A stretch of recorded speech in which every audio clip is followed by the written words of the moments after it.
voulez connaître votre avenir, rester en contact avec vos défunts, découvrir la médiumnité ou en apprendre plus sur le sujet du paranormal et du surnaturel? Retrouvez-moi tous les jeudis soirs.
Jeudi, de 21h à 22h, Christelle Médium vous dévoile les messages de vos défunts et les réponses à vos questions de voyance sur LFM Radio.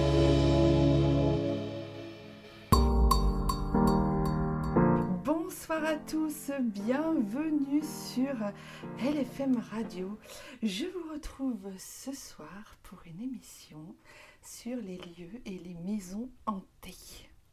Alors merci de votre fidélité, merci d'être aujourd'hui en ma compagnie. Vous êtes toujours plus nombreux chaque jeudi et ça c'est vraiment super chouette.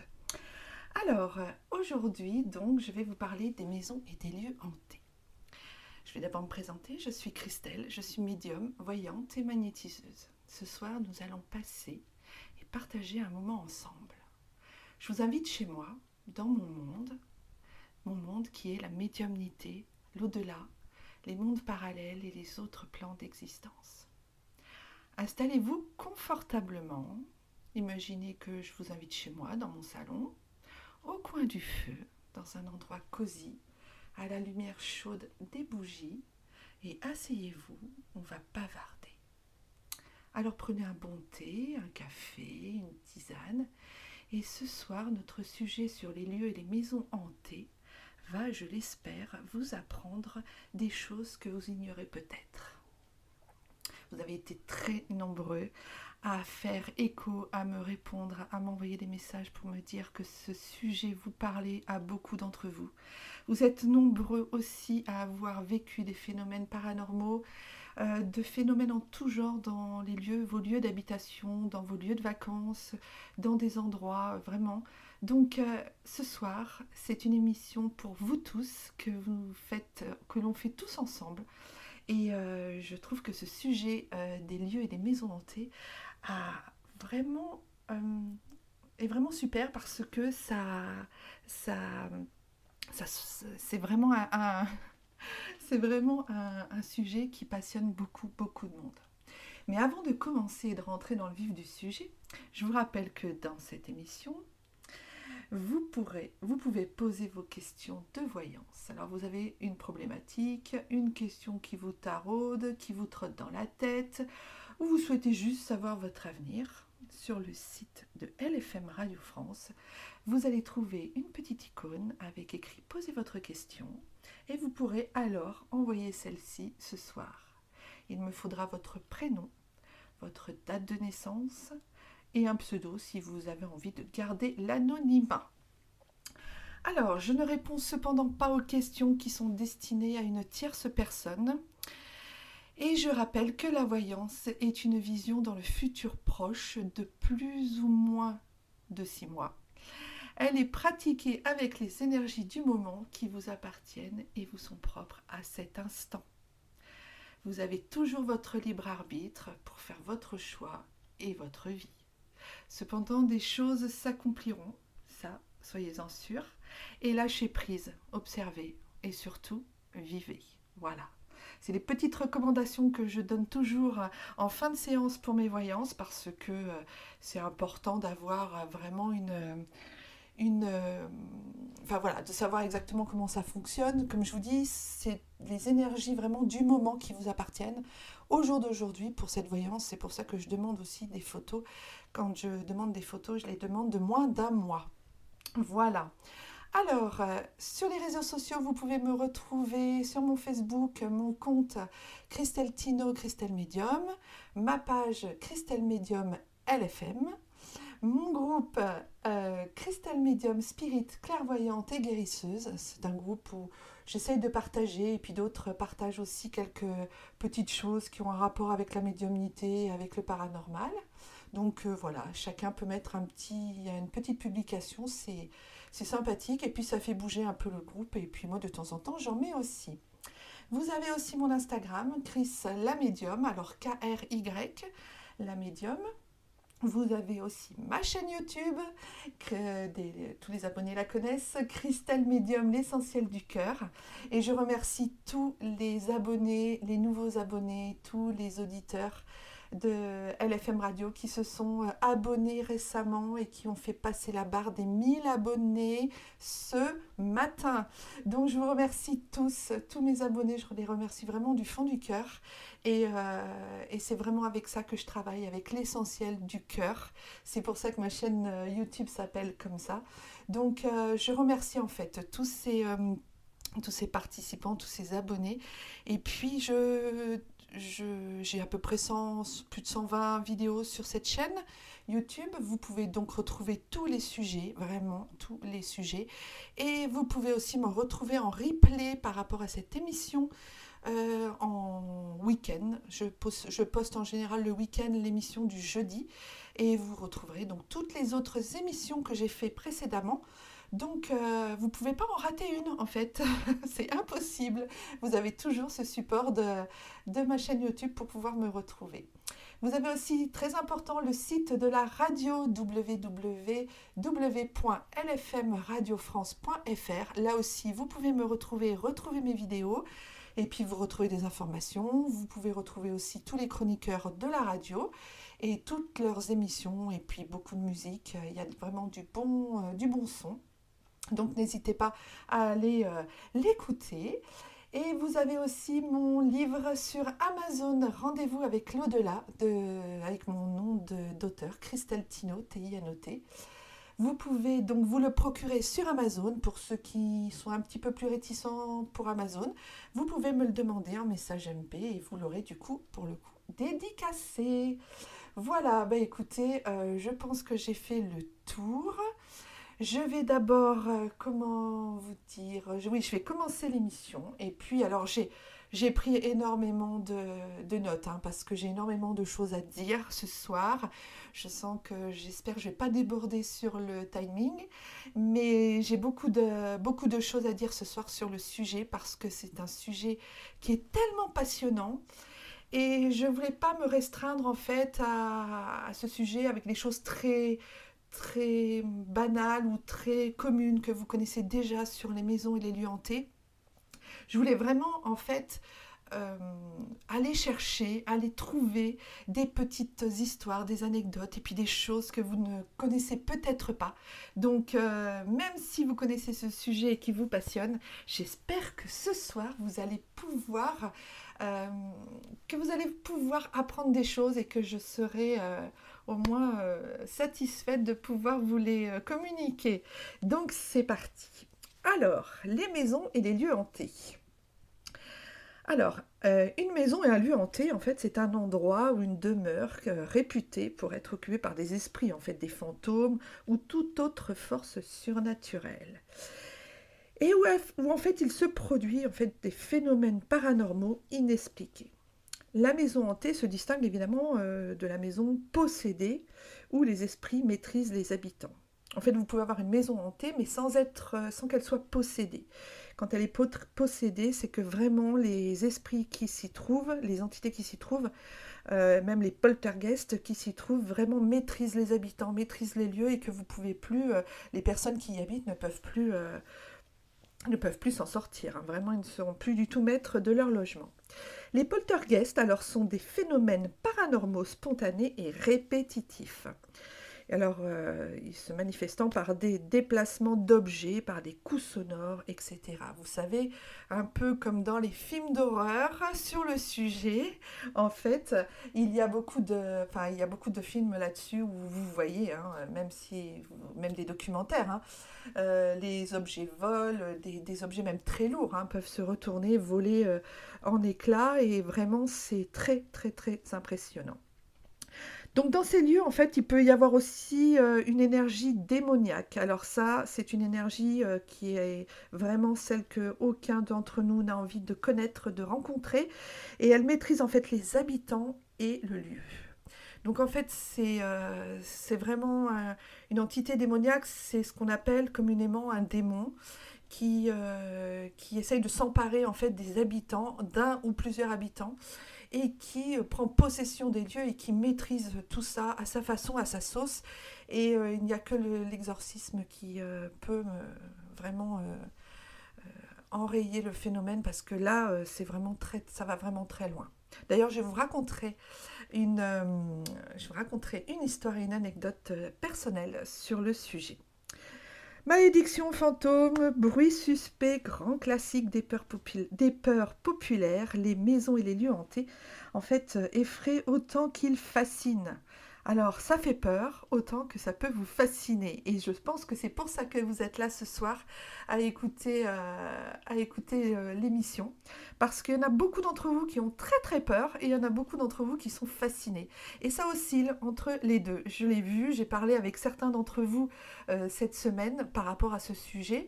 Et j'ai vraiment vu qu'il y en avait qui avaient vraiment très peur et qui n'osaient pas et qui avaient même peur de regarder les films et les documentaires sur ça, et d'autres qui étaient vraiment fascinés, ils s'interrogeaient, ils avaient envie de connaître beaucoup de choses.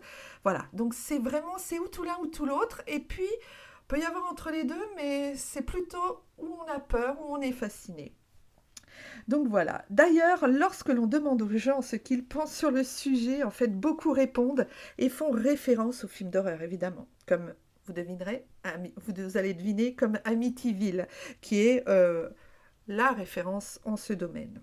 En effet, les réalisations en fait sont très nombreuses et ça a commencé même très tôt, parce qu'en 1906, il y avait déjà un petit film, un documentaire. Je ne sais pas comment c'était exactement filmé, mais il y avait déjà un petit film sur le sujet qui s'appelait La Maison hantée.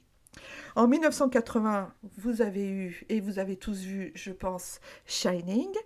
De 1979 à 2005, Amityville, dans toutes les sauces et à tous les parfums. Vraiment, il y en a beaucoup, hein, des Amityville qui ont été repris à certaines sauces, remixés, refaits, reformulés. Donc voilà, on en a eu beaucoup des Amityville. En 1988, vous avez eu Beetlejuice. Beetlejuice, c'était vraiment cette maison hantée, mais du côté plutôt enfantin et puis rigolo, quoi. C'était vraiment dans un autre concept. En 1982, Poltergeist. En 2001, vous avez eu le film Les Autres. Et les derniers, Conjuring, évidemment, qui sont récents. Donc les Conjuring sont des documentaires moi ce que j'appelle des documentaires, évidemment je suis médium, donc j'appelle ça un documentaire, certains appelleront ça des films d'horreur. Pour moi c'est plutôt un documentaire parce que ça montre un peu le parcours et ça documente en fait sur les expériences des Warren. Eux ont vraiment, alors lui il était vraiment spécialisé sur les maisons hantées, les maisons possédées. Et elle, Lorraine Warren, était plutôt côté médiumnique, donc c'est une médium américaine. Voilà, j'en ai parlé dans mes dernières émissions. C'est vrai que tout ça se recoupe, se rejoint, parce que tout ça a vraiment un rapport les uns aux autres. Tout ça se recoupe en fait. Évidemment, nous sommes marqués par ces films qui nous ont plus ou moins terrifiés depuis qu'on est jeune. Alors certains, on les a regardés pour se faire peur, d'autres, on les a regardés parce qu'ils venaient de sortir et qu'ils étaient à la mode. Je repense à Conjuring quand j'étais allée le voir, c'était en 2015 il me semble.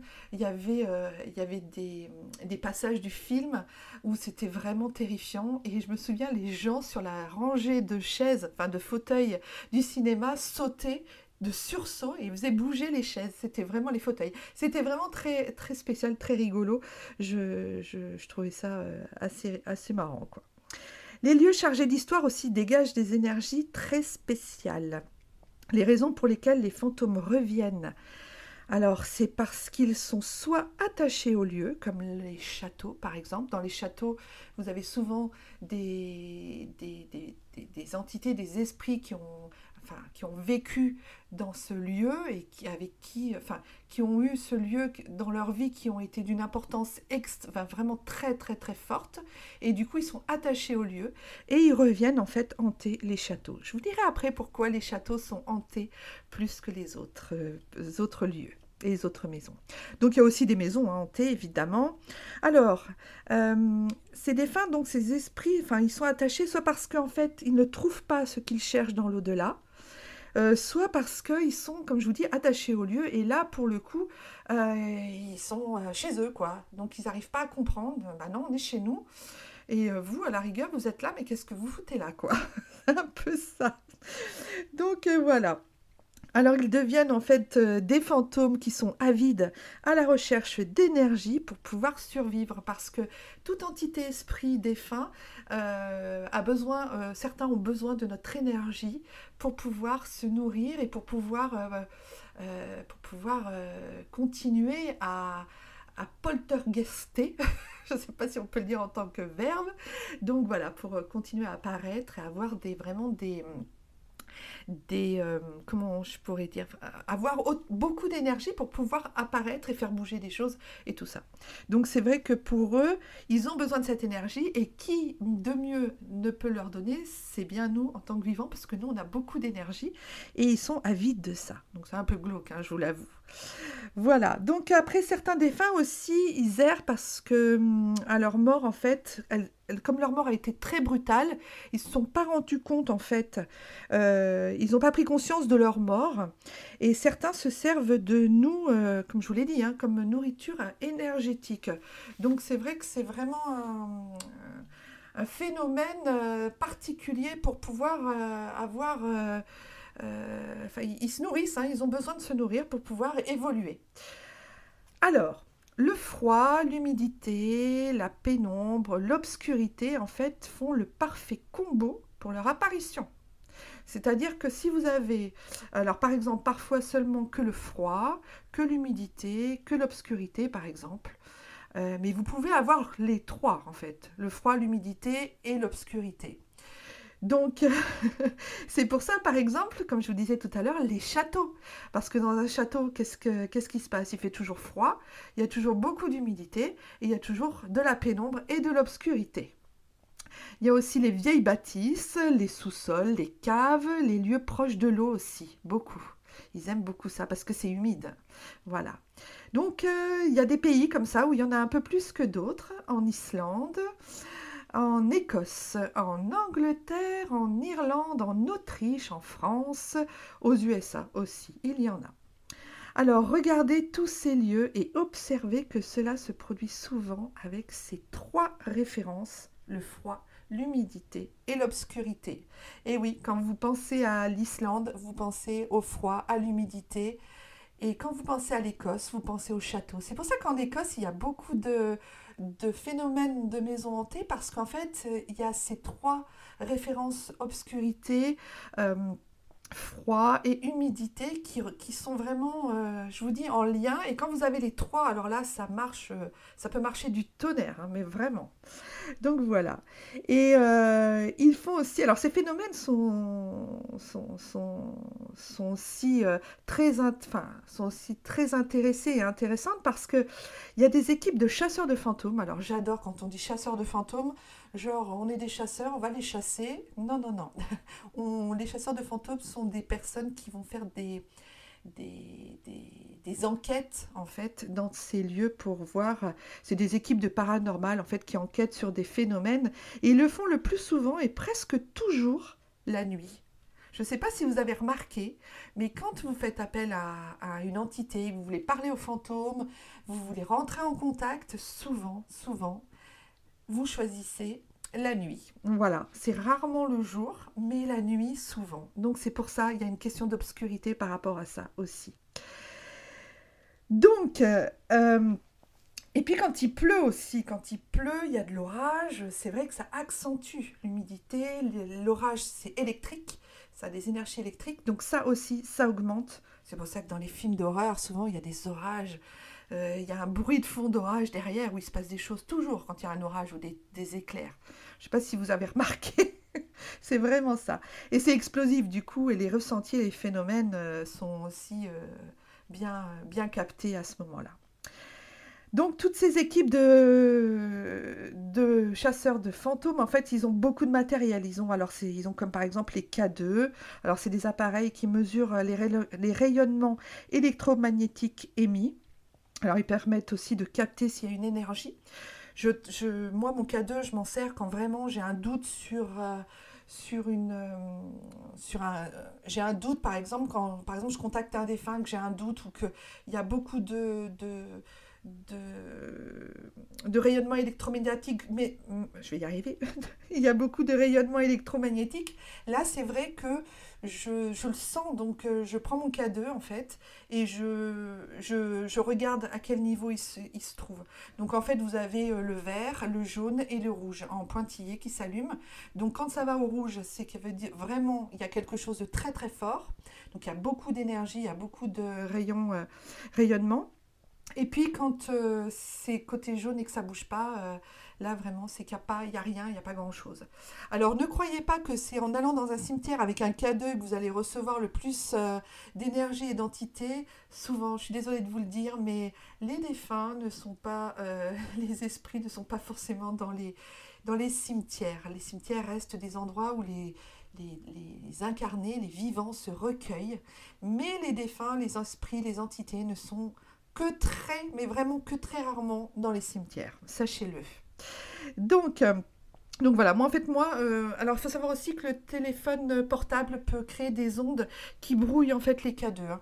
Ça, si vous utilisez un K2 un jour, c'est à la portée de tout le monde évidemment, mais si vous utilisez un K2, franchement, au niveau de votre téléphone portable, faut vraiment les mettre très très loin l'un de l'autre et quitte à couper carrément votre téléphone portable. Alors il y a aussi des micros, ils se servent aussi de micros pour capter des TCI. Alors les TCI, ce sont des transcommunications instrumentales, c'est ce qu'on enregistre dans les magnétophones. J'en ai enregistré à plusieurs reprises, je vous assure, c'est hyper bluffant. C'est-à-dire que vous enregistrez, vous prenez même votre téléphone portable, hein, moi je l'ai fait au début quand j'avais pas de matériel, je mettais l'enregistreur audio de mon téléphone portable et là je mettais en route et je parlais au défunt. Et je n'entendais rien, j'entendais aucune réponse, j'entendais rien, il ne se passait rien, mais je continuais. Alors j'ai fait ça pendant plus de 20 minutes, j'ai arrêté et après j'ai mis l'audio sur mon ordinateur, et j'ai augmenté donc les balances, les sons, j'ai varié au niveau des sons et de ce qu'on entendait, du volume et tout ça, et je me suis aperçue qu'en fait, il y avait des réponses quand je posais des questions, mais des réponses très distinctes, hein. Même après, quand on a remis en route l'audio sur mon téléphone portable, même juste à écouter le téléphone portable, on pouvait entendre des oui, bien sûr, je suis là. Vous voyez, il y a vraiment des choses assez bluffantes. Alors, il y a des applications hein, maintenant sur les téléphones portables. Il y a des applications qui fonctionnent très bien, qui ont une qualité de sonore magnifique. Donc, vous pouvez en télécharger si vous avez envie d'essayer. Mais je vous dis, même un simple téléphone, des fois. Et alors, les TCI, on ne les entend pas, en fait, à l'oreille, quand on parle et qu'on fait le contact. Mais par contre, comme je vous dis, c'est après. Et alors là, ça déstabilise, hein, je peux vous le dire sérieusement, ça déstabilise.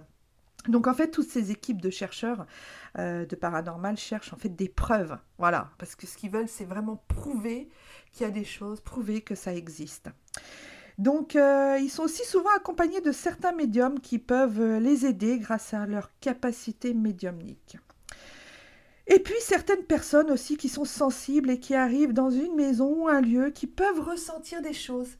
Je suis sûre qu'il y en a certains d'entre vous et je pense, parce que je sais qu'il y en a qui écoutent cette émission et qui m'en ont déjà parlé, avec qui j'ai déjà échangé sur le sujet, je sais qu'il y en a d'entre vous qui, quand ils sont arrivés dans une maison, ils se sont dit non, mais alors là, ça ne va pas le faire du tout. Je ressens, je me sens pas bien. Là, je me sens bien. Voilà, c'est vraiment, mais même des lieux, hein, quand on va dans des endroits ou qu'on va chez quelqu'un, par exemple, on part chez des amis ou chez des gens et on se sent pas bien chez eux, ou alors on se sent mais comme chez nous et on n'a pas envie de repartir. Voilà, c'est vraiment ça. Les gens qui sont sensibles ou hypersensibles vraiment ressentent ce genre de choses. Donc les phénomènes poltergeist, longtemps considérés comme maléfiques, ont depuis plusieurs années en fait attiré des chasseurs de fantômes. Et les premiers à faire des enquêtes sur le sujet étaient donc le couple Warren. Voilà. Mais je vais pas ce soir vous parler de ce couple connu de tous pour le sujet, mais je vais vous parler de d'autres endroits, d'autres lieux, d'autres habitations, d'autres histoires qui ont connu ces phénomènes parfois inexplicables. Vous voulez connaître votre avenir, rester en contact avec vos défunts, découvrir la médiumnité ou en apprendre plus sur le sujet du paranormal et du surnaturel? Retrouvez-moi tous les jeudis soirs. On se retrouve pour la suite de l'émission. Je vous retrouve donc pour vous parler de quelques lieux hantés que vous ne connaissez peut-être pas. Moi je les connaissais certains et puis d'autres que je ne connaissais pas et j'ai été très surprise. Alors le premier, je vais commencer par le Queen Mary, le bateau de Queen Mary. Alors il y a un marin en fait qui est décédé et en fait il est décédé sur le Queen Mary et il se promènerait dans la salle des machines. C'est un centre paranormal qui s'est installé sur le bateau pour étudier et observer tous les phénomènes qui étaient sur ce bateau. Et Dieu sait s'il y en a. Je vous dis, il y a ce marin donc, qui est décédé. Il y a aussi une dame en blanc en fait qui apparaît dans les couloirs et elle se balade sur le bateau. Et puis il y a beaucoup aussi des âmes de beaucoup d'enfants qui apparemment sont morts noyés dans la piscine du bateau. Donc je vous laisse imaginer que ce bateau et ce lieu est vraiment très très chargé. Donc vous voyez, il n'y a pas que des maisons. Les lieux qui sont hantés aussi peuvent être des bateaux comme le Queen Mary. Ensuite, nous avons la maison Valley, je ne sais pas comment on dit, alors je n'ai pas l'accent américain, mais en effet, c'est une maison aux USA qui est très connue et qui se visite maintenant. Alors, il y a un fantôme, le fantôme de Jim Robinson, qui est attaché à ce lieu et qui apparaît pendu à l'intérieur de la maison. Alors lui, quand il apparaît comme un pendu. Tout est normal. En 1953, donc vous voyez, ça ne date pas d'hier, hein, cette maison est donc ouverte au public cette année-là. Plusieurs personnes signalent avoir vu des fantômes dans cette maison et des apparitions et des bruits étranges. Donc vraiment, c'est un peu flippant. Voilà. Après, vous avez la maison Winchester. J'arrive toujours pas à le dire. Je me suis entraînée toute l'après-midi. Je n'arrive toujours pas à le dire. La maison Winchester. Ah, bravo. C'est la famille Winchester. C'est la famille de ceux qui ont fabriqué et conçu la carabine du même nom. C'est une maison en Californie. Alors, elle est hantée par les victimes de cette carabine et ils seraient nombreux et ils viendraient crier vengeance. Vous voyez un peu, c'est hallucinant. Alors je sais qu'il y a beaucoup de personnes qui ont fait des vidéos sur le sujet, entre autres le Grand JD, vous pouvez le retrouver sur YouTube, il avait fait une vidéo sur cette maison et j'avais trouvé ça très intéressant. Ça fait déjà plusieurs années, peut-être 5 ans que je l'avais regardé, mais vraiment très intéressante. Et voilà, cette famille Winchester qui avait vraiment conçu cette carabine, maintenant ils sont... Leur maison est devenue une des maisons les plus hantées des USA. Ensuite, en France, vous avez, je commencerai évidemment par le château de Véronique à Fougeray, Véronique Geoffroy. Euh, Vraiment, alors ça c'est un château qui est dans la Vienne et c'est un château que au départ Véronique et son mari avaient acheté et puis qui s'est avéré très rapidement avoir des phénomènes paranormaux, dentés, enfin voilà. Rien de très grave et très glauque et très négatif, mais quand même des choses vraiment très particulières. Alors il faut savoir qu'il y a une jeune fille, une fantôme qui s'appelle Alice. Et c'est une jeune fille qui aurait vécu au château et elle est morte en fait d'un problème au rein. Et Véronique a fait appel à plusieurs médiums en fait pour comprendre le phénomène du château, pour comprendre tout ce qui se passait. Et entre autres, comme cette Alice est morte d'un problème au rein à l'âge de 20 et quelques années, je ne sais plus exactement, elle ne veut pas que les jeunes filles du même âge dorment dans la chambre d'Alice parce que, alors c'est elle qui a raconté ça il y a déjà plusieurs années, mais il semblerait qu'en fait, celles qui ont dormi là avant, quand elles ne le savaient pas, il y en a une qui a eu un problème au rein assez sérieux. Donc, c'est pour ça qu'elle ne veut pas, en fait, que les jeunes filles de cet âge, du même âge qu'Alice, en fait, dorment dans cette chambre. Voilà. Ensuite, vous avez... Alors oui, le château de Fougeray, il faut savoir qu'il se visite. Hein. Il se visite. Vous pouvez... Alors là, ils sont blindés jusqu'en 2024, 23, ou ouais, 23. Moi, je vais y aller bientôt parce que j'ai déjà prévu ça depuis très longtemps. Donc, je vais y aller bientôt. J'espère pouvoir... Enfin, Véronique m'a autorisé à faire une vidéo sur le sujet. Donc, vous retrouverez sûrement un de ces quatre, je ne sais pas quand, une vidéo sur ma chaîne YouTube sur le château de Fougeray. J'espère passer un bon moment et découvrir des tas de belles choses. J'attends beaucoup, enfin j'attends pas, mais j'espère bientôt pouvoir profiter de ce week-end, enfin de ces 2 jours au château pour pouvoir voir si je vois ou ressens évidemment des choses. J'en ressentirai évidemment en tant que médium, mais j'aimerais bien avoir des nouvelles découvertes peut-être ou des nouvelles choses que Véronique n'a pas encore eues ou vues ou compris. Et donc voilà, donc ça sera l'occasion. Vous avez après le château de Luneville à Nancy. Donc là, il y a un esprit dans ce château, un esprit pyromane. Et plusieurs fois à l'intérieur de ce château, ça a brûlé sans mais vraiment qu'on comprenne vraiment pourquoi et qu'est-ce qui se passait, hein, vraiment. Après, donc toujours en France, vous avez l'ancien hôpital de Toulouse. Alors les Toulousains doivent connaître, ceux qui habitent la région connaissent, parce que c'est l'ancien hôpital. Il est hanté, il y a plusieurs phénomènes, mais c'est un petit peu normal, je dirais, parce que comme tous les hôpitaux et les sanatoriums, abandonnés ou pas d'ailleurs, hein, il y a eu de la souffrance et il y a eu des morts, donc évidemment, il y a des gens qui reviennent, il y a des défunts, des fantômes, des esprits qui reviennent. Ce n'est absolument pas démoniaque, hein, on est bien d'accord, mais ça revient et ils reviennent dans ces lieux. Donc c'est un peu comme dans les hôpitaux, ceux qui travaillent dans les hôpitaux, je pense aux infirmières, aides-soignantes, médecins, tous, même les femmes de ménage, tous ces gens-là, ou dans les EHPAD aussi, dans les maisons, dans les EHPAD, il y a beaucoup ce genre de phénomène.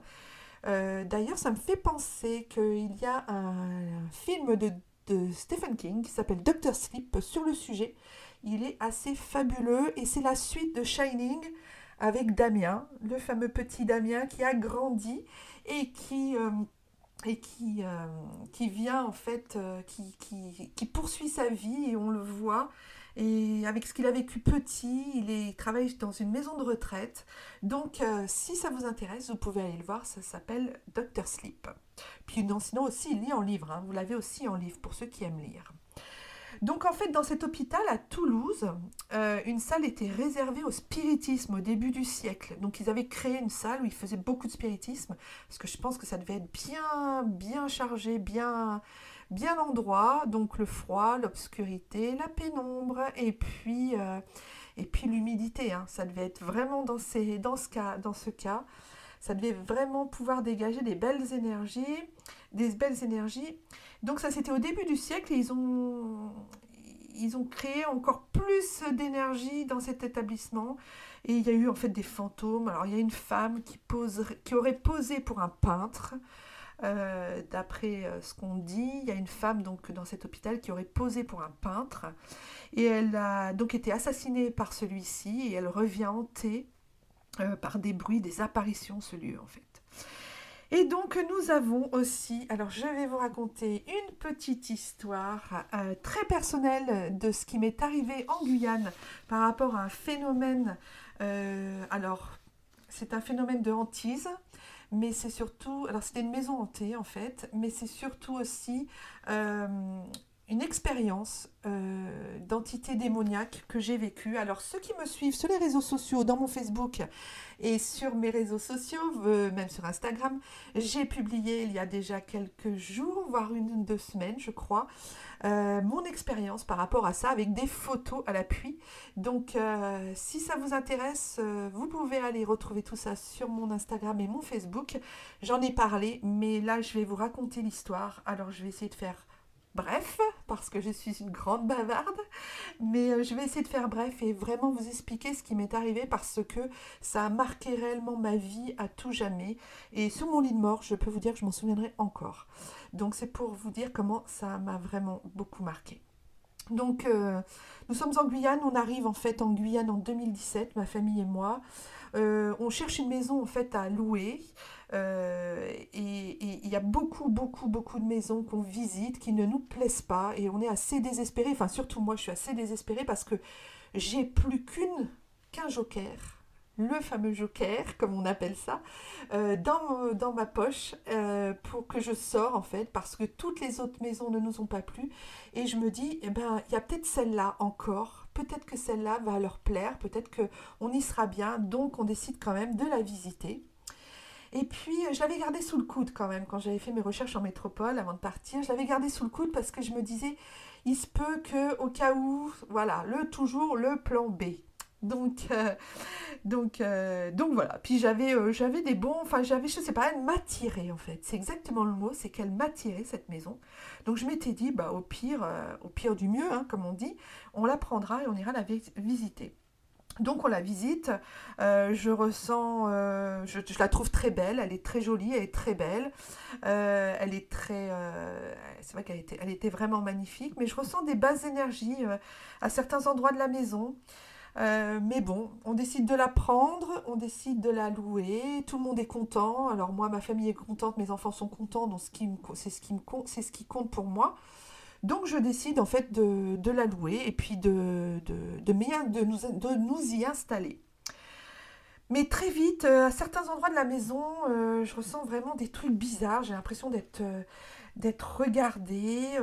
Il y a beaucoup de fatigue qui s'installe. Alors moi je mets ça au début sur l'installation du déménagement. Mais je sais pas, ça me paraît vraiment bizarre. C'est pas de la fatigue comme d'habitude. C'est pas de la fatigue physique. J'ai l'impression qu'on puise dans nos énergies et à tous, hein, vraiment. Vraiment, il y a une mauvaise ambiance dans la maison, il y a beaucoup d'engueulades familiales, alors que d'habitude, on n'est pas à s'engueuler tous les uns avec les autres. Mais on est quand même content de s'installer. Alors c'est pour ça que je ne comprends pas bien pourquoi cette ambiance est vraiment pourrie. Moi, je vous dis clairement, je pense même à divorcer. Je pense même à... Des fois, j'ai des pulsions. Je regarde mon mari, j'ai envie de l'assassiner. Mais vraiment, j'ai des trucs mais qui ne m'appartiennent pas, qui ne me ressemblent pas.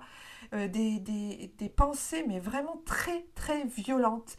Et ça me fait vraiment très peur.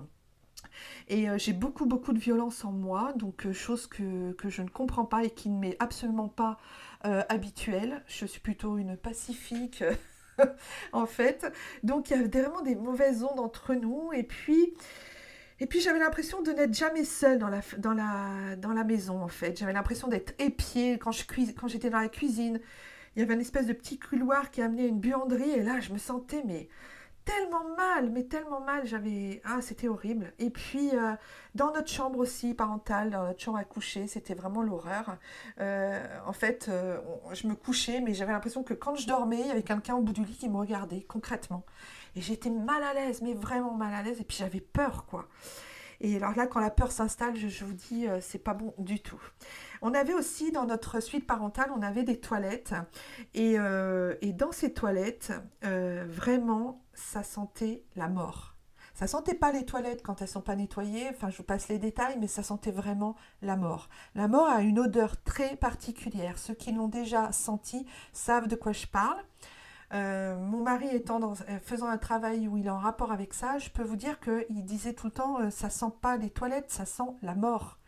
Il disait tout le temps pour rigoler, il y a quelqu'un qui est mort sur les toilettes, c'est pas possible. Il s'est passé quelque chose, vraiment, il y a quelque chose de malsain.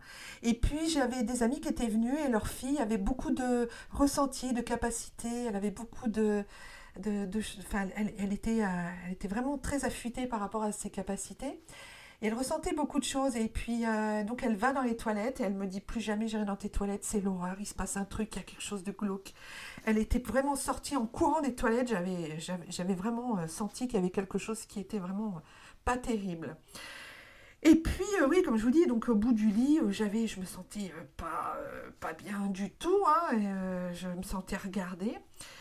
Et, euh, et puis, je réalise qu'il y a quelque chose, vraiment, quelque chose qui ne va pas. Donc, je me dis, bon, bah alors je fais une méditation, un après-midi, je me mets dans mon lit, je fais une méditation, et là je me dis, non mais c'est pas possible, il y a un truc qui me regarde. Et ben je commence à lui parler, et je prends mon téléphone et je prends une photo en face de mon lit, mais vraiment au bout du lit, et là, en face de mon lit, j'avais un rideau pour ma penderie, et je prends la photo, et je regarde, alors moi je voyais rien à l'œil nu, et quand j'ai regardé la photo, j'ai vu mais alors une tête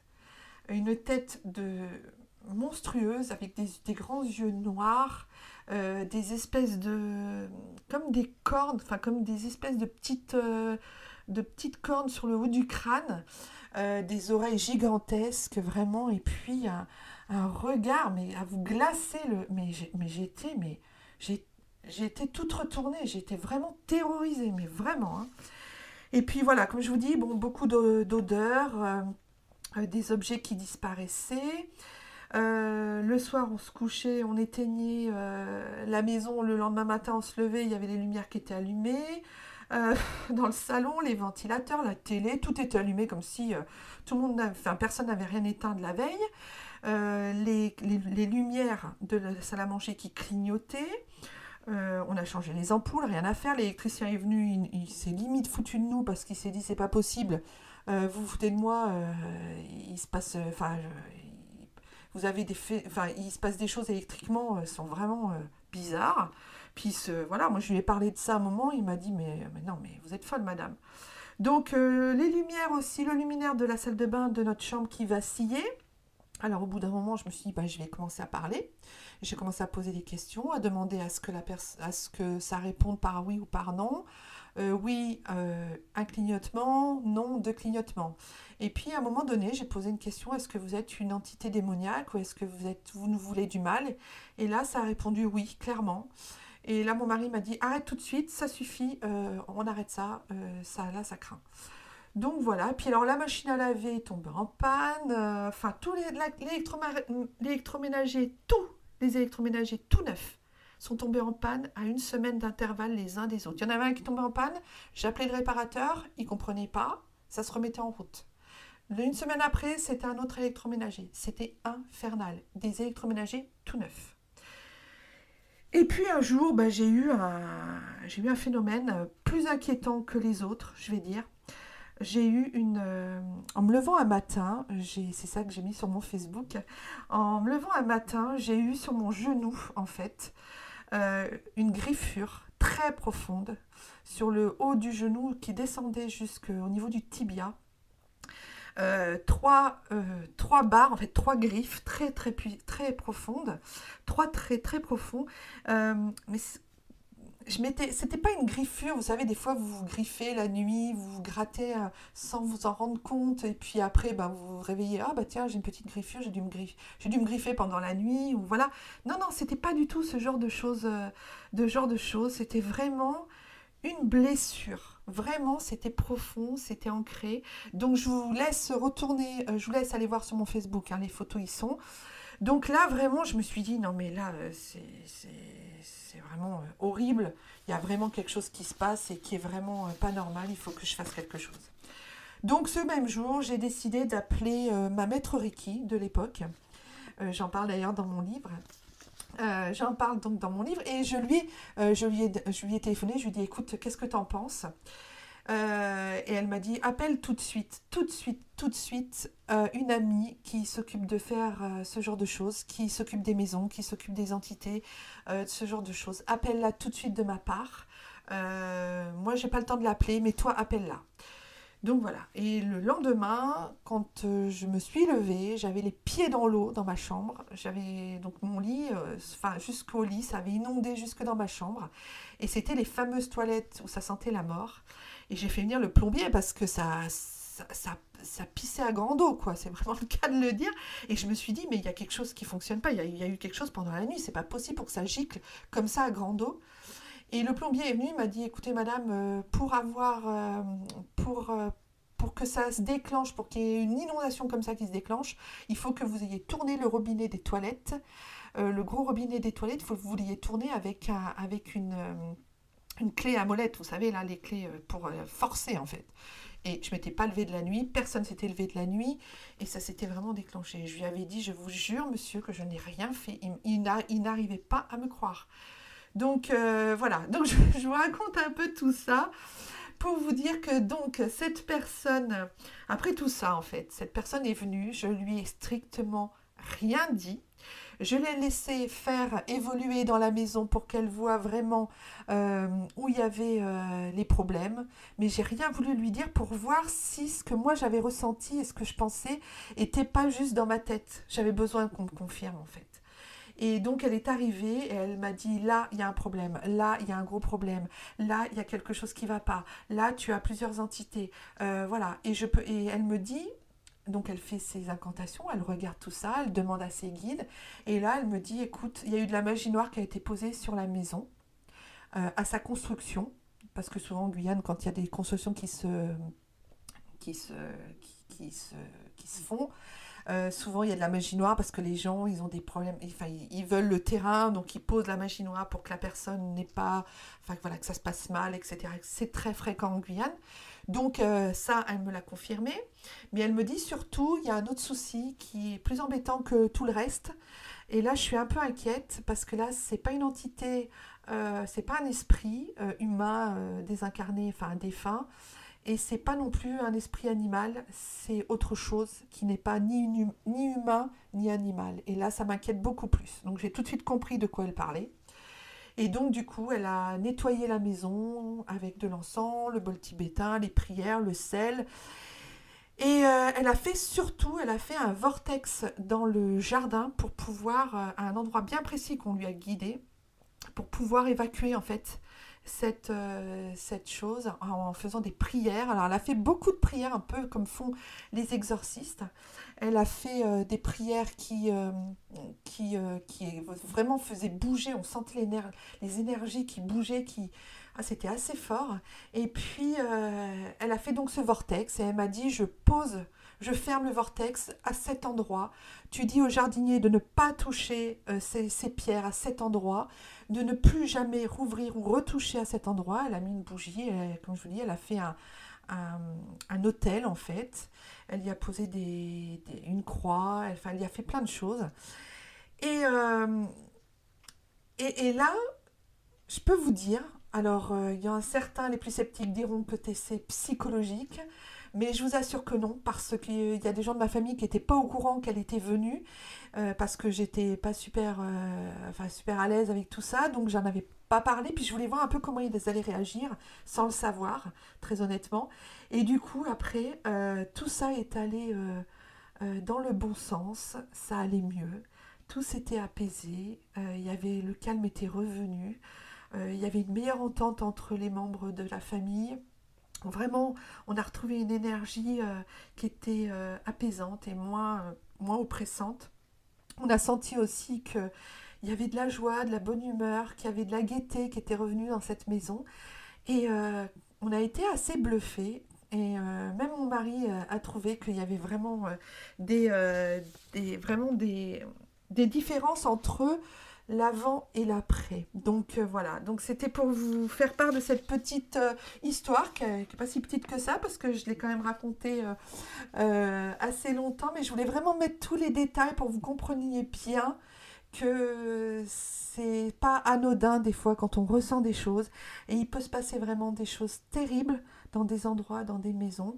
Donc il ne faut pas prendre les choses non plus à la légère, il ne faut pas non plus s'affoler. Il peut y avoir plein de raisons pour qu'il y ait des phénomènes dans une maison. Il y a plein de raisons, je vais vous les expliquer après. Mais voilà, faut vraiment être attentif et croire en ce qu'on ressent aussi beaucoup. Parce que le vrai baromètre, quand il se passe des choses comme ça, notre baromètre émotionnel, c'est vraiment nous-mêmes, c'est notre corps, nos émotions, notre cœur, qu'est-ce qu'il nous dit, et puis notre âme quand on arrive à l'entendre et l'écouter. Donc voilà pour cette petite anecdote de cette maison que nous avons eue en Guyane. Après, c'est redevenu tout à fait normal. On a très bien vécu dans cette maison, on y a été très heureux, on était vraiment très bien. Cette maison nous a apporté beaucoup de choses. Et puis voilà, on l'a quittée quand on est parti de Guyane, donc vraiment, il n'y avait pas de raison. Ensuite, alors, il y a aussi d'autres endroits hein, en France où il y a des choses très paranormales qui se passent, des poltergeists et ce genre de choses. Alors, il y a le château de Brissac, il y a Bonaguil, là où le film où il a été tourné, Le Vieux Fusil, à Bonaguil. Il y a la maison de Landru, hein, bien évidemment. La maison qui saigne à Saint-Quentin dans l'Aisne, je pense que vous en avez entendu parler. Il y a aussi aux Tuileries à Paris, il y a un homme, apparemment l'homme rouge des Tuileries, qui ferait des siennes. Alors, il y en a beaucoup, il y en a plein d'autres, mais il y en a un aussi que je voulais parler parce que j'ai une amie qui m'en a parlé justement et qui habite dans cette ville. Donc, je lui fais un petit coucou ce soir, je sais qu'elle me regarde, elle m'écoute peut-être de Versailles ou du nord de la France. En tout cas, elle m'a orientée vers cette histoire que je ne connaissais pas. Et apparemment qui est assez connu. Alors vous allez me dire, parce que vous me mettrez dans les référents, dans les commentaires, tout ça. Mais vous reviendrez vers moi pour m'en parler. Mais en 1985, dans le Nord-Pas-de-Calais, il y a une maison hantée dans un quartier qui a fait beaucoup, beaucoup parler d'elle. Il y a eu des bruits bizarres. Alors c'était un petit quartier avec plein de petites maisons. Et puis il y a eu des bruits bizarres, des hallucinations dans plusieurs maisons en fait. C'était pas que dans une maison. Il y a eu des musiques, il y a même une habitante qui était en train de faire son repassage et qui a senti en fait 2 mains autour de son cou qui voulaient l'étrangler. Enfin, c'était assez effrayant pour certains habitants. Hein. Et puis ils croyaient vraiment qu'ils étaient... ils avaient vraiment l'impression, enfin les habitants de ce quartier, ils avaient vraiment l'impression de vivre dans un endroit hanté. Enfin, c'était vraiment... ils se demandaient ce qui se passait. Il y avait des phénomènes vraiment extraordinaires. Et paranormaux surtout. Et puis poltergeist aussi, il y avait des meubles qui bougeaient, ce genre de choses. Alors au départ, les habitants croyaient que c'était des farces des enfants du quartier, mais en fait non, pas du tout. Hein. Donc un prêtre a été appelé avec un exorciste, aussi un autre prêtre exorciste, et les phénomènes, donc ils ont fait ce qu'il y avait à faire. Et les phénomènes en fait ont cessé, donc ça s'est arrêté, et tant mieux. Mais il y avait une maison en particulier dont les habitants étaient donc dans cette maison, donc cette femme qui s'est fait étrangler là. Et ils ont déménagé ensuite et cela a cessé. Au moment de leur départ, tous les phénomènes ont cessé. Donc vous voyez que peut y avoir parfois il y a des phénomènes qui sont liés aux gens en fait. Il y a des phénomènes qui sont liés aux gens qui habitent dans les maisons. Et en 2014, donc les nouveaux locataires de cette maison qui était si hantée et si problématique se sont plaints d'aucun phénomène. Donc voilà. Ben, vous voyez comme quoi, des fois, c'est vrai que la hantise, ce qui se passe, les phénomènes sont vraiment liés aux gens. Et je vais vous expliquer tout de suite pourquoi. Tout de suite après, on va s'écouter. Alors, restez bien sur LFM Radio. Tous les jeudis soirs, Christelle vous donne rendez-vous avec l'au-delà pour une émission de médiumnité où elle vous ouvre les portes d'un monde parallèle et surprenant.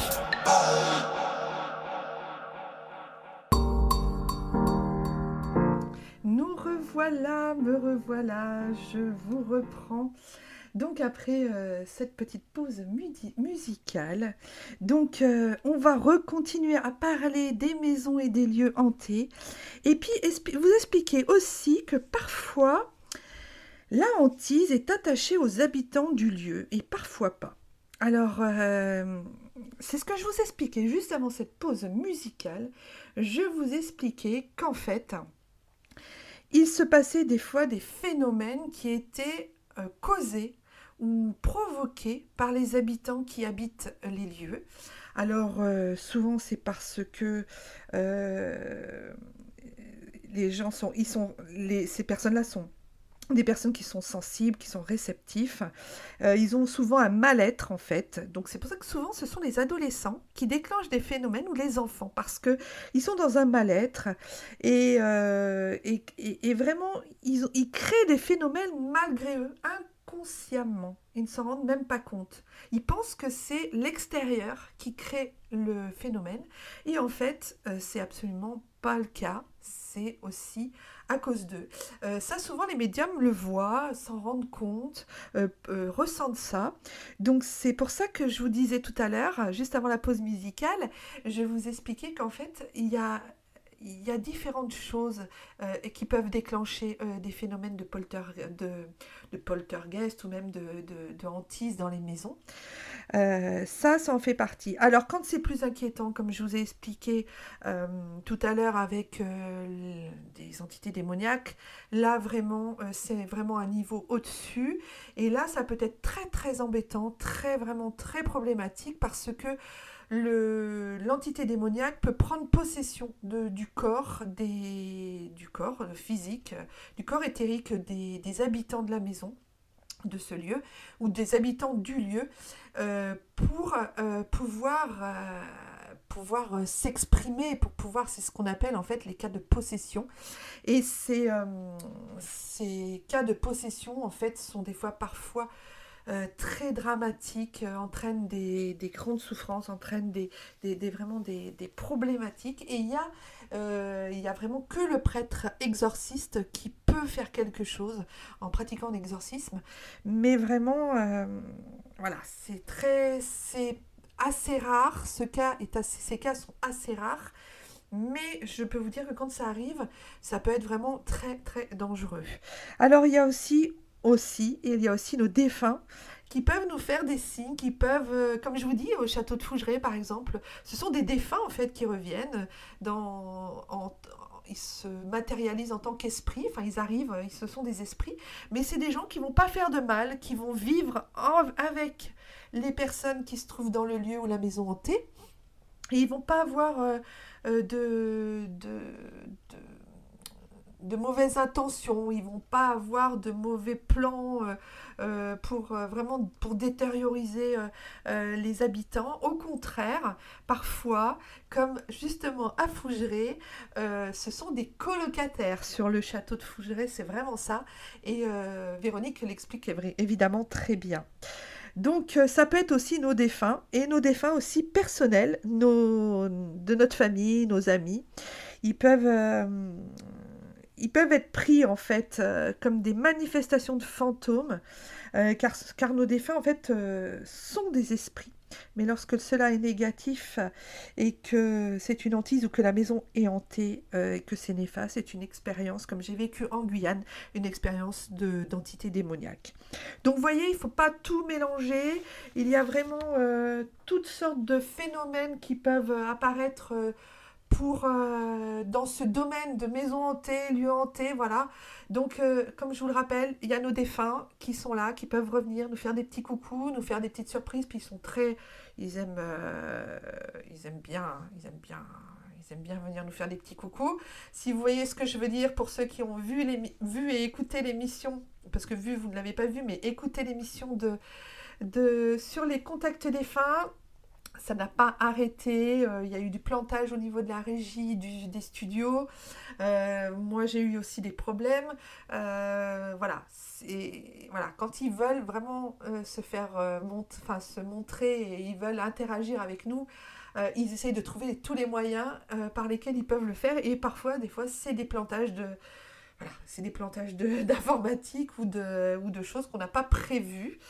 Donc ça, c'était jeudi soir dernier d'avant. Et vendredi, il y a eu des petits malins qui se sont amusés à pirater, à débrancher des fils dans la région et partout en France, s'ils ont écouté les informations. Donc j'ai bien fait la différence entre les petits voyous et les défunts qui voulaient qui voulaient se faire comprendre, se manifester. Donc voilà, s'il y a par contre aucune attaque ou manifestation négative, pour moi, en tant que médium, c'est ok. Ils ont le droit d'être là.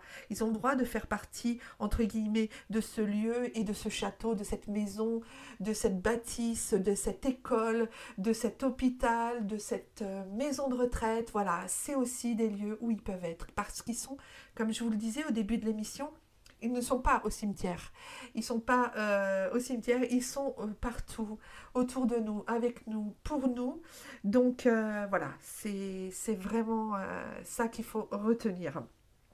Et nos pensées négatives aussi ont une influence sur les phénomènes et peuvent même être à l'origine des événements que l'on voit dans des maisons hantées, en fait, comme je vous le disais. Comme à Amityville, par exemple, le jeune était possédé par des forces du mal, certes, mais parfois, il peut y avoir en fait une autre explication.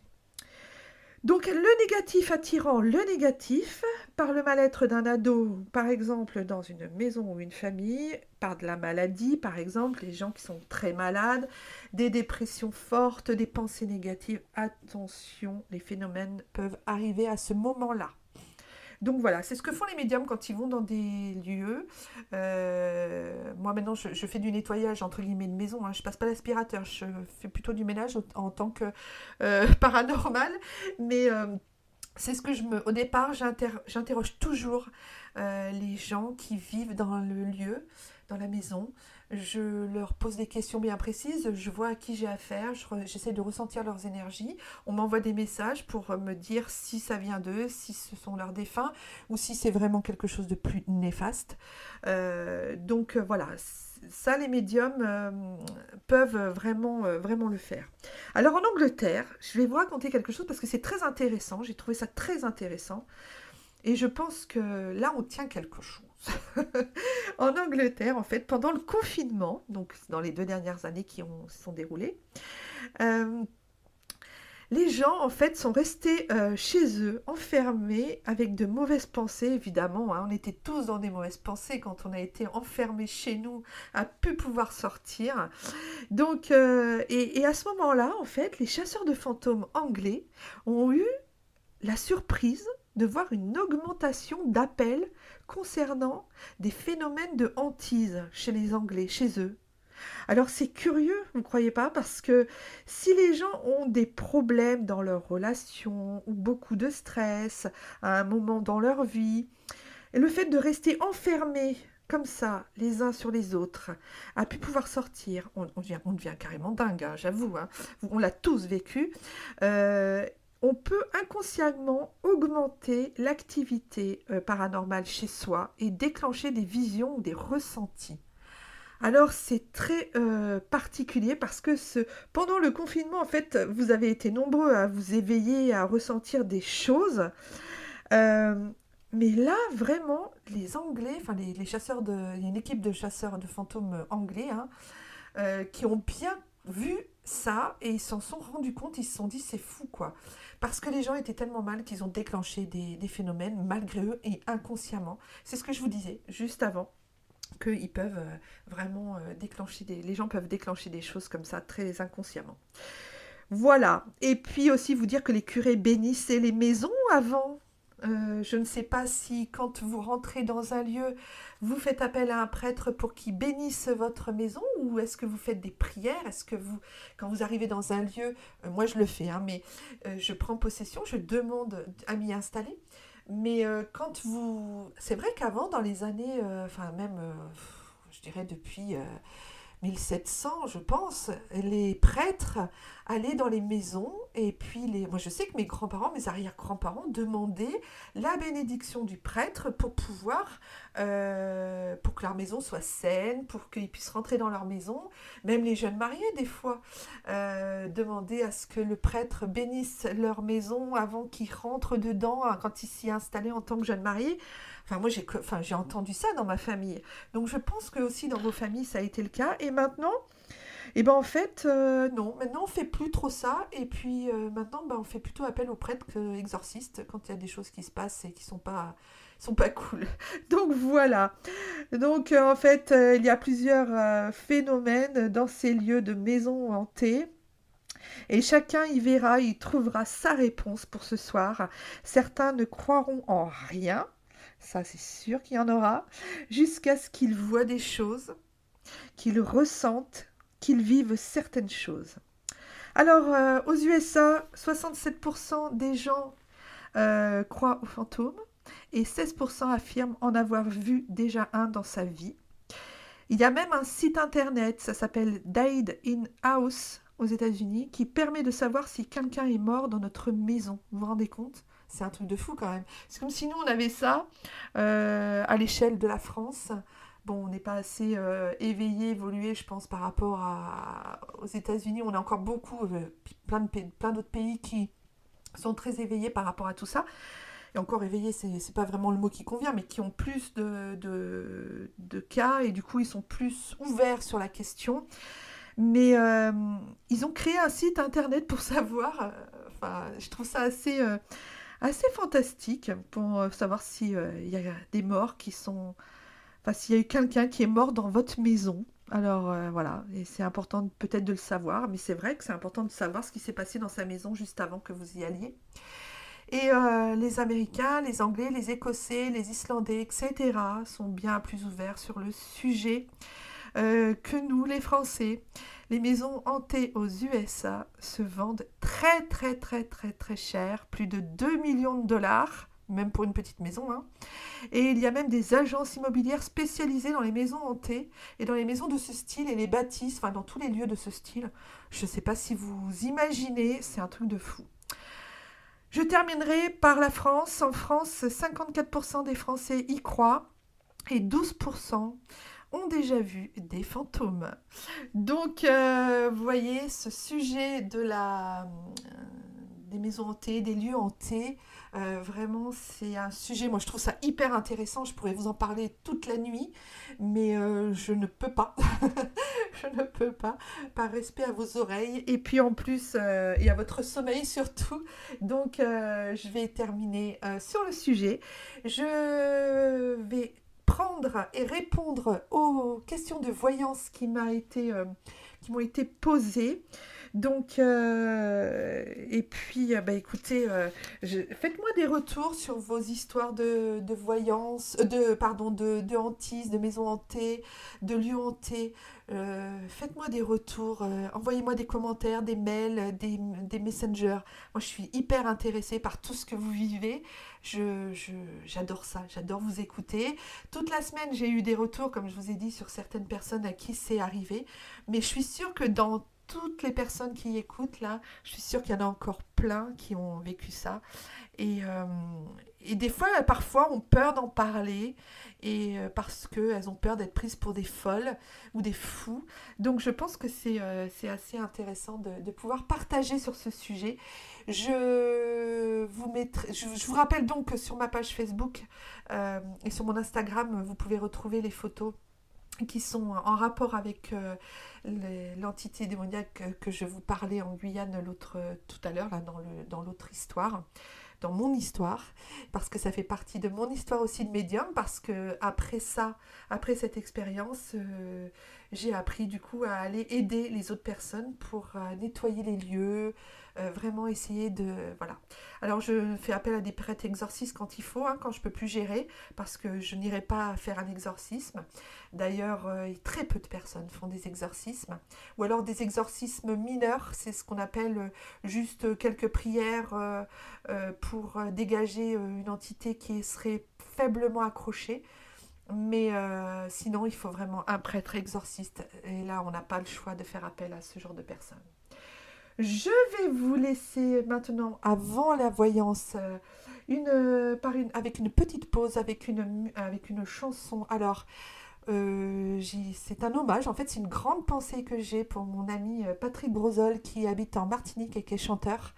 Il vadrouille dans le monde entier avec ses albums et ses chansons. Dis-lui je t'aime, ça s'appelle. Voilà, je vous laisse avec parce que ce mois-ci, là, au mois de mai, ça fera 20 ans que nous sommes amis. Donc je voulais faire cette petite dédicace et puis je suis sûre que vous allez bien aimer ce genre de musique. Donc je vous laisse avec Patrick Grosol, dis-lui je t'aime. Et voilà, je sais que de temps en temps, il vient sur mon YouTube pour regarder mes vidéos. Donc, si tu m'entends, Patrick, je te fais un gros, gros bisou. Donc, je vais passer donc aux voyances. Alors, j'ai la voyance de Sandra ce soir. Sandra qui est née le 15 juin 88. Elle m'a envoyé par mail sa demande. Elle souhaiterait avoir au moins des informations sur ses capacités médiumniques ou spirituelles. Alors, Sandra, j'ai tout de suite vu, est apparue en fait une grand-mère proche de toi, qui est donc décédée. Alors, je ne saurais pas te dire si c'est une grand-mère maternelle, paternelle. Il ne m'a pas été donnée cette information. Mais elle te sert en fait de guide par rapport à ta question, parce que si elle est arrivée tout de suite en fait, dès que j'ai posé la question, on me l'a tout de suite montrée, et je la vois avec des cheveux frisés, courts mais comment dire, courts mais assez longs, pas court frisé, tout frisé, mais court, je ne sais pas comment expliquer, c'est assez particulier. Donc voilà, avec des cheveux frisés courts, et ses yeux, elle m'a montré ses yeux. Et ça a été assez rapide, j'ai à peine vu, mais je pense qu'ils étaient clairs. Donc voilà. Donc si jamais ça te fait écho en toi ou pas d'ailleurs, ça peut être une arrière-grand-mère à toi, hein. Souvent, c'est ce que je dis, ce que j'aime à dire, c'est que des fois même c'est nos défunts guides, c'est même des fois des défunts qu'on n'a pas connus et qu'on n'a que en photo dans les albums de famille. Et puis un jour, on vous parle d'eux et puis un jour ça fait écho par rapport à ce qu'ils ont vécu, par rapport à leur tempérament, à tout ça. Donc là vraiment... c'est ce qui est arrivé tout de suite, donc c'est important de le retenir pour toi. En ce qui concerne alors ta médiumnité, tes capacités, on sent qu'il y a beaucoup de lenteur en ce moment, beaucoup de lenteur. Alors, ta médiumnité, tes capacités sont là, bien évidemment, mais c'est lent, c'est très très lent. Il y a de la solitude aussi, alors je pense que tu dois pas pouvoir en parler autour de toi ou tu te sens seule par rapport à ce sujet. Tu peux rejoindre le groupe, hein, mon groupe Facebook, hein, et puis poster des choses dessus parce qu'il y a beaucoup de médiums, beaucoup de gens qui ont des capacités sur mon Facebook et sur ce groupe, donc ils pourront te donner des réponses. Et puis si jamais tu as besoin de réponses, n'hésite pas à venir me voir, à me poser quelques questions. Il n'y a aucun souci si jamais tu te sens seule, parce que là c'est vrai qu'on voit que il y a une espèce de solitude quoi, qui est là. C'est dommage. Donc voilà, je te redis le nom de mon groupe Facebook, Christelle Médium Spirit clairvoyante et guérisseuse. Voilà, mais sinon tu me contactes, je t'enverrai les références. Donc voilà, et donc en fait, cette lenteur et cette solitude, en fait c'est nécessaire, on te dit que c'est nécessaire, que cela doit être comme ça, car il ne faut pas que ça arrive trop vite. Alors il y a des raisons pour lesquelles ça ne doit pas arriver trop vite. Des fois, les capacités, tout ça, ils te les envoient, mais alors d'un coup, tu te lèves un matin... tu n'étais pas médium la veille, tu étais médium le matin à 8h devant ton café. Et là, ils te disent qu'au contraire, alors tu as sûrement eu des ressentis, des choses qui se sont passées, mais là, ils ne veulent pas te balancer ça rapidement parce que c'est pas bon pour... Enfin, c'est pas que c'est pas bon, c'est que c'est pas adéquat, c'est pas pour... Ils veulent pas te l'envoyer comme ça. Donc, ils préfèrent... Voilà, je préfère que ça soit tranquillement, mais sûrement. Mais ça avance. Donc, il y a aussi, ils te disent aussi que, enfin, ils m'ont dit aussi qu'il y avait la fin de quelque chose pour toi. Il y a comme un changement vibratoire, comme on dit. Il y a quelque chose qui s'est passé. Il y a la fin de quelque chose de toi. Il y a par exemple une prise de conscience de quelque chose que tu as vécu qui t'a plus ou moins perturbé peut-être, mais là tu te dis ok, là maintenant je suis dans un autre trip, je suis dans une autre chose, je suis dans un autre changement, une autre vibration, et donc comme on m'a dit, hein, un changement vibratoire, euh, comme on dit, c'est tomber pour mieux se relever, pour un renouveau. On te prépare à une stabilité. Donc en fait, tu vois, il y a quelque chose qui s'est passé qui t'a fait tomber, mais vraiment bas, mais qui va te permettre de te relever plus forte, plus stable, plus ancrée, plus sûre de toi.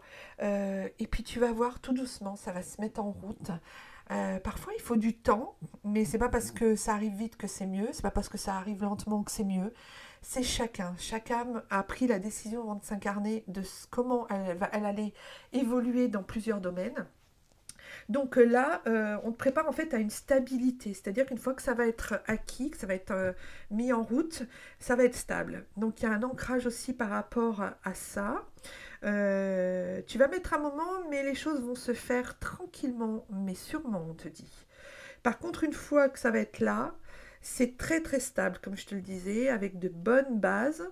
Il y a une puissance vraiment terrestre, vraiment un aplomb, tu vois, c'est d'aplomb. Il y a un truc qui se positionne, tu vois, un peu comme si tu montais sur un trône, tu t'asseyais et tu profitais. C'est vraiment ça. Après, je dis pas que tu t'appelles Napoléon, hein, on est bien d'accord. Mais bon, tu vois l'image que je veux te donner. Donc voilà, c'est d'aplomb, c'est voilà. Alors oui, comme je te disais, on te dit aussi, il y a eu précédemment un déclencheur émotionnel. Tu fais partie des personnes qui ont des bases spirituelles fiables. Mais il peut y avoir eu un accident émotionnel, un truc qui s'est passé. Et ta spiritualité, tes capacités vont être bien posées. Donc ça vaut le coup d'attendre, ça vaut le coup de prendre le temps. Voilà, mais de toute façon, ça se fera. Hein. Ça, c'est, vu les énergies et les vibrations que tu as, ça se fera. Donc une part d'ombre aussi est en toi par rapport à ta famille. Donc ça bloque un petit peu. Donc voilà, faut travailler ça pour recevoir. En fait, il faut accueillir, pas t'occuper de ce qui se passe, tu vois. Pas t'occuper de ce qui se passe autour de toi. Recentre-toi sur toi et puis vraiment voilà, demande à avoir les meilleures choses, demande à avoir la meilleure énergie, les meilleures pensées, l'ego, le mental, évidemment, dans ce genre de choses, quand on te taquine, on te fait suer, vraiment, c'est à mettre de côté. Ça brûle en toi, cependant, tu vois, mais il y a une dualité. Je veux, mais genre, j'ai peur, je sais pas comment faire, etc. Mais ça se positionne, malgré tout, tout ça se positionne. Alors, on te dit aussi, n'écoute pas ce qui se dit autour de toi par tes proches. Ça aussi, c'est très important. Euh, Ça galère un peu à arriver, il y a un peu de retard, mais pour moi, c'est pas avant 6 mois, j'allais dire 6 ans. Non, non, non, non, non, non. Je suis fatiguée à cette heure-là, mais pas à ce point. Donc ça arrive, c'est pas avant 6 mois hein, pour accéder à des choses et des perceptions, mais vraiment acquises, nouvelles et tout ça. Il faut vraiment le temps, donc sois patiente, il n'y a pas de raison que ça ne se fasse pas. De toute façon, c'est déjà programmé, c'est déjà en route. Hein. Donc, j'ai envie de te dire, il n'y a plus qu'à se laisser aller tranquillement, prendre et accueillir tout ce qui t'arrive, tout ce qui vient à toi. Et puis, normalement, ça devrait se décanter tout doucement. Mais ça pose des bonnes bases. Et c'est ça qui est très, très positif. C'est que ça n'arrive pas comme ça d'un coup à tout ravager sur son passage comme un aspirateur ou un bulldozer. Non, non, ça arrive, hein, ça des fois chez certaines personnes. Hein. Mais toi, non, ça pose vraiment des belles bases. Et puis je te dis, tu es aidé par cette grand-mère qui est proche de toi et qui te guide. Donc ce soir, je voudrais te faire un tirage de défunt. Donc je vais demander donc, une carte pour le message de cette grand-mère que tu as. Donc merci de donner un message, s'il vous plaît, à Sandra. Et 15 juin 88. message pour Sandra. Cette grand-mère, qu'a-t-elle à te dire? Elle a peut-être des choses à te dire, en tout cas qui lui sont importantes. Alors, et ben voilà, la carte, je l'ai devant les yeux, je la mets de côté, je te la photographierai. Je suis devenue l'un de tes guides. Donc là, je ne peux pas faire mieux que ce message que ta grand-mère t'envoie par rapport à ce que je te disais. Voilà, de toutes les cartes du jeu, celle-là est sortie. C'est un message de ta grand-mère. Donc voilà, t'es vraiment bien guidée, t'es pas toute seule, crois-moi. Donc voilà, tu vois, elle est devenue l'un de tes guides. Je la mets de côté, je te ferai un petit retour par mail par rapport à cette carte, ce qu'elle veut dire exactement par rapport au livret. Et puis, comme ça, tu pourras avoir ce beau message. C'est vraiment un très beau message, tu es gâtée. Voilà Sandra, et puis sache que ton prénom, Sandra, a un rapport avec les morts. Voilà. Sandra, en psychogénéalogie, on parle des cendres. Sandra, les cendres. Donc, tu dois avoir autour, en psychogénéalogie, au-dessus de toi, des défunts, des morts qui n'ont pas été bien gérés, tu vois, dans le sens bien géré, qui n'ont pas été accepter, ou alors il y a eu beaucoup de morts ou d'enfants morts-nés ou des choses comme ça dans tes ancêtres, et du coup c'est pas pour rien que tu t'appelles Sandra. Donc tous les Sandra, les Sandrines, enfin voilà, ce sont des prénoms en psychogénéalogie qu'on dit en rapport avec les cendres, et donc les défunts, les gisants, les morts, voilà. Donc je pense que ta spiritualité et ta médiumnité vont peut-être aussi être en rapport avec ça. Donc c'est important de retenir tout ça. Voilà, comme je dis, hein, après tu prends ce que tu veux, tu prends ce qui fait écho. Je te dis, moi, ce que j'ai eu, ce qu'on m'a donné. Et je dis, cette grand-mère, en plus, elle est toute mimi. Elle a l'air vraiment toute gentille, toute belle, toute attentionnée auprès de toi. Franchement, c'est un beau guide que tu as là. Donc voilà Sandra pour toi. Évidemment, tu peux revenir vers moi, comme je le dis toujours à chaque émission. Vous pouvez me retrouver en consultation, en consultation privée, hein, où je vous fais beaucoup plus détaillé que juste une réponse à une voyance comme ça. Je fais d'abord une lecture d'âme, je réponds à toutes vos questions dans les domaines que vous souhaitez, aux réponses et aux questions que vous vous posez. Vous avez plusieurs questions, vous pouvez poser plusieurs questions, il n'y a pas de souci.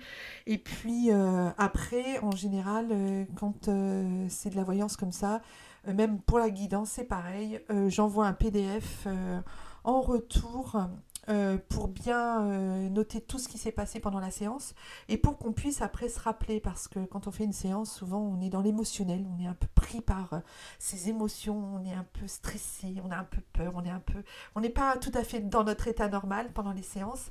Donc c'est pour ça que les écrits, comme on dit, les paroles s'envolent mais les écrits restent. Donc c'est vrai que les écrits sont vraiment bien, et revenir après sur les écrits qu'on a eus, qu'on a eu pendant la séance, des fois on oublie des choses et puis ça revient, on se dit ah oui mais c'est vrai là, voilà, ou pas du tout même, tu vois, ça s'est pas du tout passé comme ça, donc voilà, donc c'est intéressant de pouvoir faire vraiment une séance complète, parce que les séances durent plus d'1 heure quand même, hein, donc ça n'a rien à voir avec les réponses aux voyances que je fais là, même si les retours que j'ai eus par rapport aux voyances que j'ai faites dans les émissions ont été totalement positives, et pour certaines se sont déjà réalisées. Donc vous voyez, il y a quand même des bons résultats, et des voyances comme ça, c'est intéressant aussi quand on veut une réponse rapide. Voilà. Donc voilà. Sandra, donc écoute, je te dis à plus tard, fais-moi un petit retour quand tu pourras. Voilà. Ensuite, j'ai la voyance d'Ophélie qui est née le 21 juillet. Alors, Ophélie se pose la question de savoir, vais-je déménager bientôt? Voilà, alors elle veut vendre sa maison, et elle se demande si elle va bientôt la vendre, si elle va bientôt changer d'endroit pour une nouvelle aventure immobilière, on va dire. Donc, Ophélie, alors, j'ai vu beaucoup de changements hein, dans ta vie, beaucoup de changements de vie, beaucoup de changements d'énergie, très positifs. Là, ça bouge un max, mais un truc de fou. Hein. Très positif, une situation qui est finie par rapport à ta maison actuelle, là où tu habites. On sent bien que ça s'arrête. Voilà, c'est la fin. C'est OK. Voilà, c'est correct. C'est la fin dans cette aventure avec cette maison qui, j'espère, n'est pas hantée. Voilà. Et donc, cette situation-là est finie. En fait, on passe à autre chose. On avance dans un autre sens. Vraiment, il y a une évolution, un mouvement. Et au bout de ça, il y a une stabilité et qui s'installe. Donc, pour moi, oui, tu vas bientôt déménager. Tu vas déménager, ça c'est clair. Je vois ça pas avant 6 mois par contre. Alors si ça se fait un petit peu avant, entre 4 et 6 mois, ça peut. Mais je vois pas ça avant 6 mois, le temps de mettre tout en route, tu vois, mais 6 mois c'est rien en même temps. Hein. Quand on vend une maison, 6 mois c'est rapide, hein, moi je trouve. Hein. Donc voilà. Donc c'est dans un minimum de 6 mois, ça va prendre du temps, mais c'est en marche. Donc ça avance dans ce sens-là. Au niveau énergie, hein, c'est très très fort, très positif, ça pulse quoi, c'est un truc de fou. Là, il y a une énergie en fait d'union. Alors l'énergie d'union, c'est l'énergie de toi et de ton conjoint, donc de ton mari, qui sont vraiment, enfin la personne avec laquelle tu as ce projet. Il y a une énergie d'union, donc c'est une énergie positive, l'énergie d'union, hein, quand on voit que les deux parties peuvent porter ce projet et en faire vivre et en transmuter quelque chose de chouette. Donc pour ce projet, ce qui veut dire que vos énergies en famille, à ton mari et à toi, sont très positives et vont faire avancer le projet dans le bon sens. Par contre, alors il y aura quelques petits bâtons dans les roues, quelques petits obstacles, mais qui vont être très bien gérés. Tu vas voir, on me dit même que certains, tu vas même pas t'en apercevoir. Ça va être... Donc voilà. Donc il se peut que ça soit, par exemple, des petites choses, quoi. C'est pas tu vois, c'est pas des grosses choses. C'est pas des choses importantes, mais des petits obstacles. Ils vont me dire, ou, par exemple, je vais donner un exemple. Le déménageur, il te dit, ah ben oui, je viendrai tel jour à telle heure pour faire votre déménagement. Puis finalement, il téléphone, bah finalement, on peut pas, on viendra le lendemain. Tu vois, c'est ça que j'appelle des petits obstacles. Donc ça n'a rien de grave, c'est tout à fait gérable. D'ailleurs, on me le dit là, tu vois, elle va même pas s'en apercevoir certains. Donc c'est bien pour te dire que c'est pas grand chose qui va vous tomber dessus entre guillemets. Donc tu déménages bien comme prévu parce qu'en fait tu te sens plus en accord avec le lieu et la maison dans lequel tu vis. On a l'impression que c'est comme une histoire d'amour. Ben voilà, ça se finit. C'est comme un livre, un bon bouquin qu'on lit. D'ailleurs, je crois que tu es en train de lire mon livre, il me semble. C'est comme un bon bouquin qu'on lit, tu vois, et puis qui se termine. C'est comme, voilà, c'est quelque chose. Mais tu vois, dans cette fin, c'est correct. Il y a pas de regret, il n'y a pas d'anémiosité, je sais plus comment on dit. Enfin, il n'y a pas de colère, il n'y a pas de tristesse. C'est juste une page qui se tourne. Voilà, c'est vraiment ça. Une page qui se tourne avec ce lieu, cette maison et l'énergie quotidienne et l'organisation qu'il y a dans cette maison en fait. Tout est OK, tout se termine, c'est la fin d'un cycle en fait. Donc ta sagesse aussi, alors il y a une élévation, hein, une élévation de conscience par rapport au fait que tu as envie de déménager d'abord. Tu te rends compte que finalement bah, ça te convient plus trop, tu as une prise de conscience, des réflexions, tu as envie de bouger, tu as envie d'avoir un renouveau, tu as envie d'évoluer, de changer. Tu sens que c'est le bon moment en même temps. Donc là, je pense que tu as mis la maison, enfin, tu veux partir de cette maison, la mettre en vente, mais c'est le bon moment, hein, concrètement, pour vous et pour toi au niveau des vibrations et des énergies. Donc là, il y a une sagesse, en fait, il y a une prise de conscience en sagesse qui va être récompensée par des actes notariés autour de toi et autour des tiens. Donc, une vente.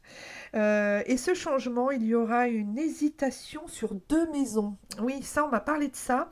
En fait, il y aura une hésitation sur 2 maisons Donc vous allez quitter cette maison-là et puis il va y avoir une hésitation entre deux maisons et il y aura un choix difficile. Ça va être difficile de faire le bon choix parce que les deux vont vraiment vous plaire et ça va être difficile de faire le bon choix. Mais choisissez toujours, qui que vous soyez d'ailleurs, hein, pour quel sujet que ce soit, pourquoi que ce soit, ouais, je vais y arriver, hein. C'est la dernière phrase hein, en plus. Choisissez toujours avec votre cœur et votre intériorité, avec votre ressenti, votre petite voix intérieure.